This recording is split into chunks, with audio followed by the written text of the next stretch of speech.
As the NHS clinical commissioning groups for Surrey Downs, Sutton and Merton, we are responsible for planning local healthcare services across Surrey and South West London.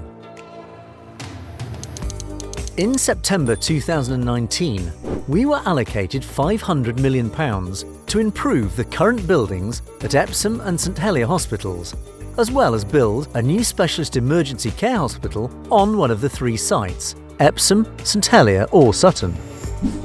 We are holding a public consultation starting on the 8th of January and closing on the 1st of April to find out what patients, carers, community and voluntary sector bodies, parents and guardians, children and young people, elderly people, health and social care professionals and the public think of our proposals.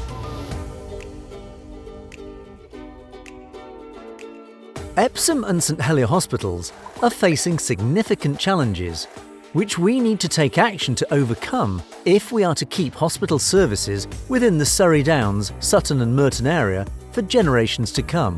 There are three main reasons why we have to change the way we deliver local NHS services: quality, buildings, finances.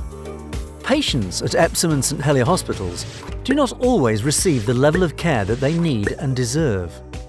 Some key services do not meet the agreed national and regional clinical standards, including the doctor and nursing requirements that are best practice within the NHS. Nationally, there is a difficulty recruiting doctors and specialist clinical staff. This is a particular problem at Epsom and St Helier. Both hospitals provide many of the same services and run with gaps in their medical rotas and rely heavily on temporary doctors. It is clear that quality has improved at Epsom and St Helier hospitals, and the Care Quality Commission, CQC, the independent regulator of health and social care, has rated the hospitals a good. However, emergency services at the hospitals are still rated as requires improvement because of the poor buildings. Staff see and treat patients in buildings that are not suitable for modern healthcare. Not enough single rooms, patients moved between buildings with no protection from the weather. Lifts are too small for modern beds. Difficult to keep older buildings clean, as well as expensive to heat and repair. The hospitals are spending more money than they are given because of the way services are provided at both Epsom and St Helier hospitals, without enough permanent staff and in old buildings. A huge amount of money is spent on temporary staff to keep our hospital services safe. These issues will get worse if we do not address them, and the longer we wait, the more difficult it will be to keep services running.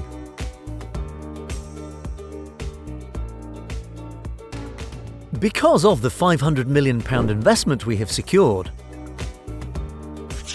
under these proposals, the majority of services would stay at Epsom and St Helier hospitals in refurbished buildings, with both hospitals running 24 hours a day, 365 days a year, with urgent treatment centres at each hospital, as well as outpatient services, CT scanning, planned care procedures and hospital rehabilitation beds. We would bring together 6 major services for the most unwell patients, those who need more specialist care, and births in hospital onto one site in new state-of-the-art buildings. This would mean that specialist doctors, nurses and clinical staff would be able to work together to provide round-the-clock specialist care. We have included births at the Specialist Emergency Care Hospital to make sure mothers and babies have safe, high-quality care. In an emergency, they need access to on-site surgeons and critical care. For women who are low risk and would like to give birth at home, we would continue to encourage and support them to do so. Our proposals would mean 85% of patients would continue to use a local hospital as they do now. We used 3 tests to come up with where we could locate the Specialist Emergency Care Hospital. These 3 tests produced 73 possible options, which we shortlisted down to 3 options. The location would keep major hospital services within Surrey Downs, Sutton and Merton. It would mean that we would have the right number of skilled and specialist staff to deliver healthcare services in the long term, and the site must be big enough for the specialist emergency care hospital services. There are 3 possible locations where we could bring together these 6 core services in a specialist emergency care hospital. This could be at Epsom, St Helier or Sutton hospitals. We have looked how many beds we need in the future. People in our area are getting older and our population is getting bigger. Medicine is changing. Technology is being used to shorten the length of time people need to spend in hospital. Epsom and St Helier hospitals have 1,048 beds now, and we have worked out we need 1,052 in the future. We have compared the 3 hospital sites. We looked to see if the proposals would improve safety and quality, improve patient experience, deliver the required beds, and solve the issues around workforce, recruitment and keeping staff.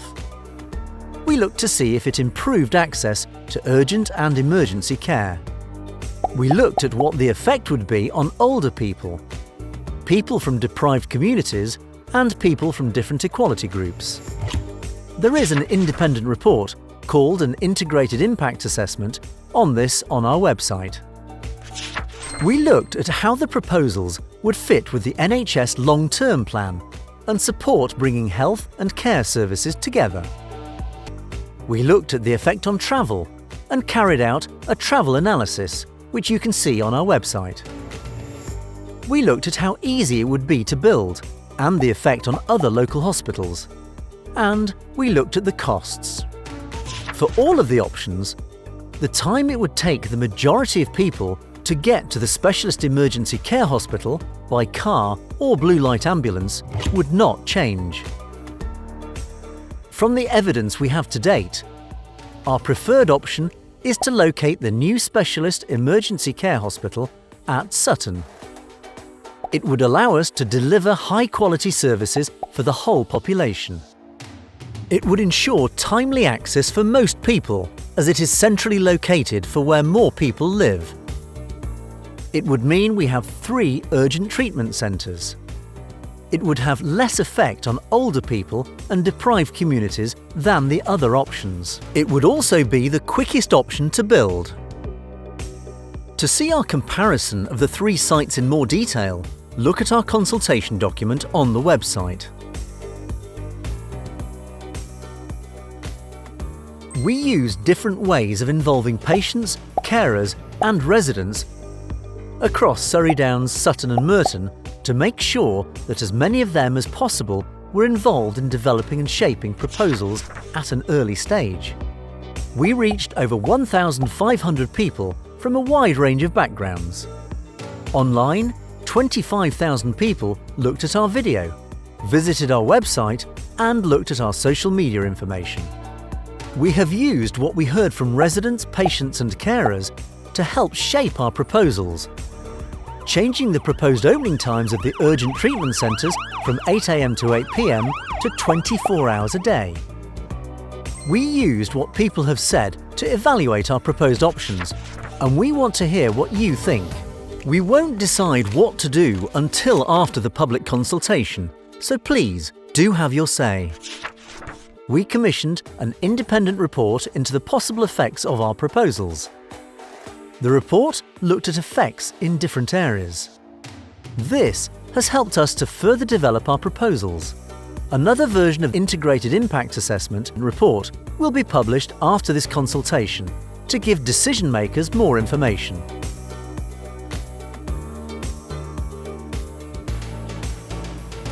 We are keen to hear your views on our proposals, how they would affect you and your family, what worries you, what you like and do not like, if there is another solution we should consider, and if there is anything else you would like to tell us or think that we have missed. To find out more, get in touch. Consultation documents, information in different formats and other documents are available on our website.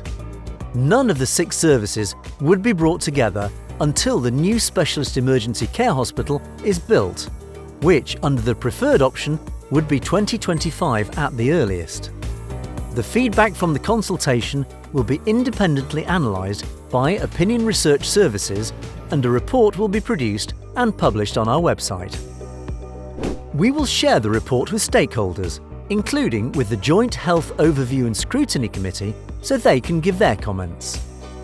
The CCGs will jointly consider these comments, the report on the consultation, the final integrated impact assessment, and any other evidence before making any recommendations or taking any decisions. There are many different ways to have your say. Fill in the questionnaire online, come to any of our local listening events to tell us your views, email us at hello@improvinghealthcaretogether.org.uk, message us on Twitter, or visit our Facebook page. Write to us at Opinion Research Services, Free Post SS1018, PO Box 530, Swansea SA1 1ZL. Call us on 02038 800 271. Send us a text message to 07500 063 191. We are confident that these proposals will improve the quality and safety of the care we can provide for generations to come. Please talk to us and tell us what you think of these proposals. We are listening.